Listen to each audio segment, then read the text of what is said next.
এখানে কাজের লোকটি দেয়ালে ছবিটি রাখার টাচ করতেই তো সেটার পেছন থেকে গুপ্তধন বেরিয়ে এলো। আরে গুপ্তধন এখানে লুকানো কেন?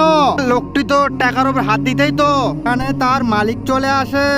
আরে কাজের লোক, এখানে তুই কি করতেছিস? তোকে এখানে কে রেখেছে? ক্ষমা করে দিন মালিক, আমি তো এখানে ঘর পরিষ্কার করতে এসেছি। আমি এই রুম নিজেই পরিষ্কার করি, তোকে লাগবে না, এখান থেকে যা। এরপর লোকটি বাইরে এসে নতুন জামা কাপড় পরতে শুরু করে। আরে হারামখোর, ওই কাজের লোকটা কই? কাজের লোকটিকে ধর। ওই কাজের লোকটি ছবির পেছনে থাকা সোনা গহনা দেখে নিচ্ছে, চল ধর ওকে। দৌড়ে আসে লোকটিকে ধরার জন্য। আরে তুমি কে? তুমি এখানে কি করো? ভাইজান, আমি একজন মিস্ত্রি। সোনার সাথে সাথে এখান থেকে চলে যায়। আর ওই লোকটি এই সুযোগে তার ঘরে চলে আসে। তারপর ওই ছবির পিছনে থাকা সবগুলো টাকা ওই চোরটি নিয়ে নেয়। আরে মালিক দেখুন, ওই কাজের লোকটির পোশাক এখানে পড়ে আছে। আরে চল তাড়াতাড়ি, ওই লোকটি মনে হয় ঘরের ভিতরে এখনো রয়েছে।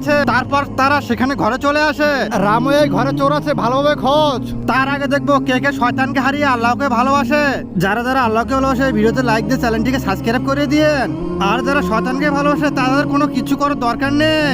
চোর এই সুযোগে মাল নিয়ে গেটের উপর পা দিতেই তো তখনই মালিক তাকে ধরিয়ে ফেলে। আরে হারামখোর, তুই আমার ঘরে চুরি করে পালাবি? এই কথা বলে তাকে পিটাতে শুরু করে।